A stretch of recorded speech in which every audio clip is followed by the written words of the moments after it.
Ukraine পূর্ব ইউরোপের একটি দেশ। অপার সৌন্দর্য, প্রাকৃতিক সম্পদ এবং সমৃদ্ধ ইতিহাসের দেশ ইউক্রেন। এটি ইউরোপের দ্বিতীয় বৃহত্তম দেশ।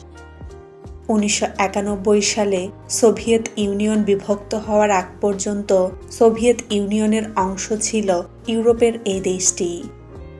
এখন রাশিয়া আবার ইউক্রেনকে তার অংশ হিসেবে ফিরিয়ে আনার চেষ্টা করছে।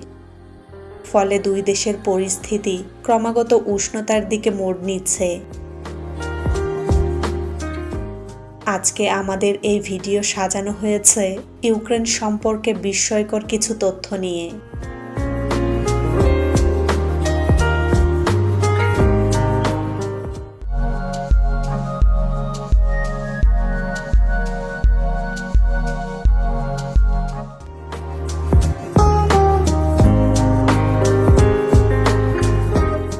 ইউক্রেনের উত্তরে বেলারুশ, পূর্বে রাশিয়া, দক্ষিণে আজব সাগর ও কৃষ্ণ সাগর, দক্ষিণ পশ্চিমে মলদোভা ও রোমানিয়া এবং পশ্চিমে হাঙ্গেরি, স্লোভাকিয়া ও পোল্যান্ড।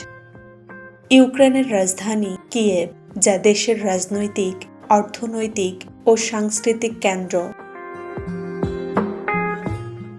রাশিয়ার পর আয়তনের দিক থেকে ইউক্রেন ইউরোপের বৃহত্তম দেশ।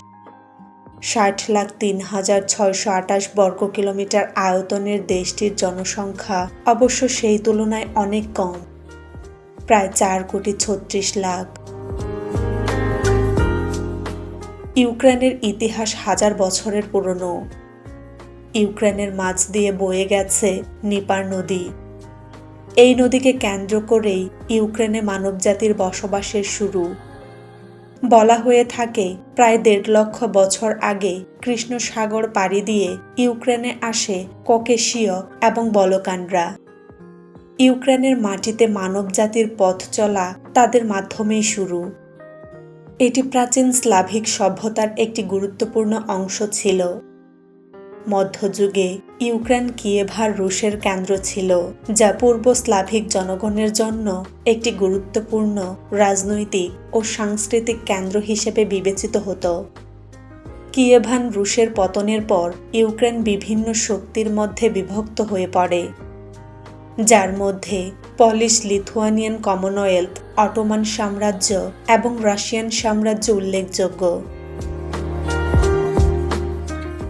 1917 সালের রুশ বিপ্লবের পর ইউক্রেন স্বাধীনতা ঘোষণা করে, কিন্তু এটি স্বল্পস্থায়ী ছিল। 1922 সালে ইউক্রেন সোভিয়েত ইউনিয়নের একটি অংশ হয়ে যায়। সোভিয়েত আমলে ইউক্রেনে দুর্ভিক্ষ, রাজনৈতিক দমন, পীড়ন এবং বিশ্বযুদ্ধের মতো কঠিন সময় অতিবাহিত হয়। 1991 সালে সোভিয়েত ইউনিয়নের পতনের পর ইউক্রেন আবারও স্বাধীনতা অর্জন করে। 2014 সালে বিক্ষোভের মাধ্যমে রুশপন্থী প্রেসিডেন্ট ভিক্টর ইয়ানুকোভিচকে অপসারণের পর থেকে দেশটিতে পশ্চিমাপন্থী সরকারের শাসন শুরু হয়। তবে দেশটির ক্রিমিয়া উপদ্বীপ দখলের সুযোগ ছাড়েনি রাশিয়া। 2014 সালে ক্রিমিয়া দখলের পরে ইউক্রেনের পূর্বাঞ্চলীয় শহরগুলো দখলের চেষ্টায় ছিল রুশ সরকার। 2022 সালের ফেব্রুয়ারিতে দেশটিতে পুরোদমে আগ্রাসন চালানো শুরু করে রাশিয়া। বর্তমানে ইউক্রেনের নেতৃত্বে আছেন প্রেসিডেন্ট ভলোদিমির জেলেনস্কি।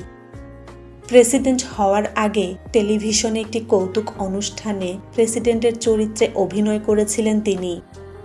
সেখান থেকেই তিনি জনপ্রিয়তা লাভ করেন।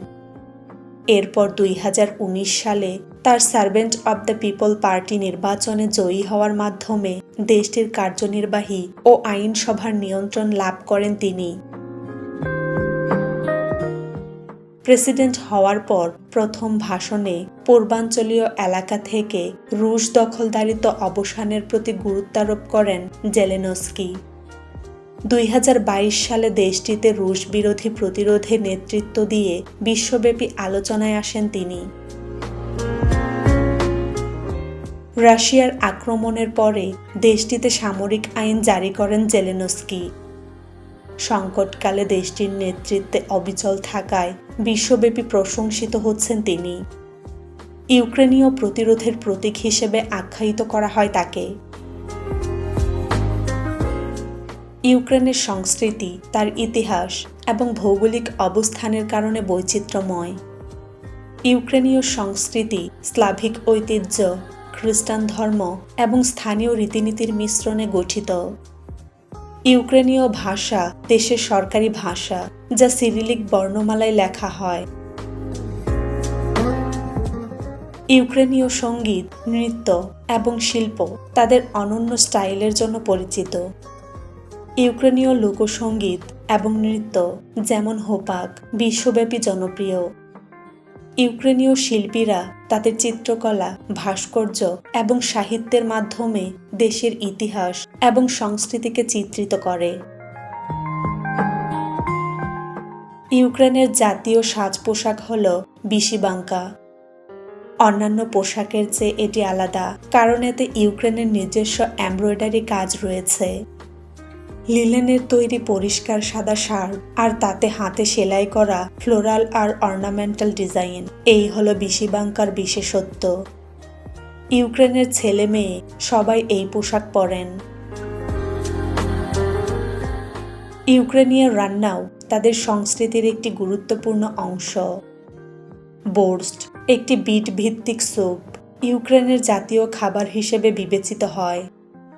অন্যান্য জনপ্রিয় খাবারের মধ্যে রয়েছে ভ্যারেনিকি, পাস্তা ডাম্পলিং, হলুবোৎসি এবং সেলো, লবণাক্ত শূকরের চর্বি।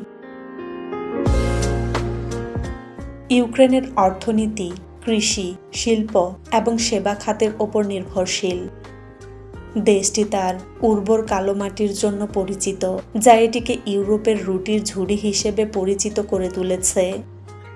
এখনো পর্যন্ত এই ইউক্রেন বিশ্বের অন্যতম বৃহৎ গম উৎপাদক দেশ। পৃথিবীর সবচেয়ে বড় সূর্যমুখী বীজের উৎপাদক হিসেবে ইউক্রেনের নামই করা হয়। যেমন সুন্দর এই ফুল, তেমনই মুখরোচক তার বীজ।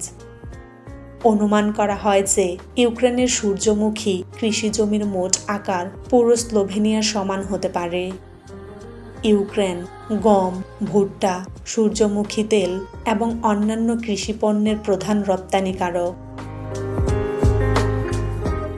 শিল্প খাতেও ইউক্রেনের একটি শক্তিশালী অবস্থান রয়েছে, বিশেষ করে ধাতু, কয়লা এবং রাসায়নিক শিল্পে। দেশটি ইস্পাত উৎপাদনে বিশ্বের শীর্ষ দেশগুলোর মধ্যে একটি। বিশ্বের সবচেয়ে ভারী বিমানটি তৈরি হয়েছিল এই ইউক্রেনেই। তার নাম ছিল অ্যান্টনভ। তবে ইউক্রেনের অর্থনীতি, রাজনৈতিক অস্থিরতা, দুর্নীতি এবং রাশিয়ার সাথে সংঘাতের কারণে চ্যালেঞ্জের মুখোমুখি রয়েছে। ইউনেস্কো ওয়ার্ল্ড হেরিটেজ সাইটের 7টি অবস্থিত ইউক্রেনে। এর মধ্যে রয়েছে কিয়েভের সেন্ট সোভিয়া ক্যাথিড্রাল, লভিভে ঐতিহাসিক কেন্দ্র, চেরনিভসি বিশ্ববিদ্যালয়, কার্পেথিয়ানের কাঠের গির্জা এবং সেগুলোর চারপাশে বীজ গাছের বন। তীর্থযাত্রীরা সোভিয়া কিভস্কা গির্জা এবং সেন্ট মাইকেলের গোল্ডেন গম্বুজ মঠ দেখার জন্য নিয়মিত আসেন অনেক দূর দূরান্ত থেকে। ইউক্রেনকে ভুতুড়ে শহরের দেশও বলা হয়। বিশ্বের সবচেয়ে মারাত্মক পারমাণবিক বিপর্যয় ঘটেছিল ইউক্রেনের চেরনোবিল পারমাণবিক বিদ্যুৎ কেন্দ্রে। এরপর থেকে এর চারপাশের অঞ্চলগুলো জনবসতিহীন রয়ে গেছে। কিন্তু বয়স্ক বাসিন্দা সরকারি নিষেধাজ্ঞা সত্ত্বেও ওখানে ফিরে গিয়েছিল। সেখানে বেশ কয়েকটি পরিত্যক্ত শহর রয়েছে, বিশেষত প্রিপিয়াত এর ভুতুড়ে পরিবেশ দেখার জন্য প্রায় পর্যটকরা ভিড় করে। কিয়েভ শহরের মেট্রো লাইনে অবস্থিত আর্সেনালনা বর্তমান সময়ে বিশ্বের গভীরতম মেট্রো স্টেশন। ১০৫.৫ মিটার গভীর এই স্টেশনে যাওয়ার জন্য একটি এসকেলেটর করে ৫ মিনিটে যাত্রীদের ট্রেনের কাছে নিয়ে যাওয়া হয়। কিয়েভ শহরকে ঘিরে থাকা ডিনিপার নদীকে বাইপাস করতেই মূলত এত গভীর মেট্রো স্টেশন করা। ১৮৫৩ সালে এলভিভের ২ ফার্মাসিস্ট জেনজি এবং ইগনেসি লুকাসিউইচ গোল্ডেন স্টার নামে একটি দোকানে উদ্ভাবন করেন গ্যাস ল্যাম্প। আজও একই বিল্ডিংয়ের গ্যাসোভা ল্যাম্পা নামে একটি ক্যাফেতে এই যুগান্তকারী আবিষ্কারের কৃতিত্ব স্মরণ করা হয়। ২০২২ সালের ফেব্রুয়ারিতে রাশিয়া ইউক্রেনে পূর্ণাঙ্গ আক্রমণ শুরু করে। এই আক্রমণের ফলে ইউক্রেনে ব্যাপক ধ্বংসযজ্ঞ, মানবিক সংকট এবং বাস্তুচ্যুতি সৃষ্টি হয়েছে। আন্তর্জাতিক সম্প্রদায় রাশিয়ার এই আক্রমণের নিন্দা জানিয়েছে এবং ইউক্রেনকে সমর্থন জানিয়েছে। তো আজকে আমাদের ভিডিও আপনাদের কেমন লাগলো কমেন্ট করে জানাবেন। আপনি যদি আমাদের চ্যানেলটি সাবস্ক্রাইব না করে থাকেন, সাবস্ক্রাইব, লাইক, শেয়ার করে পাশে থাকুন।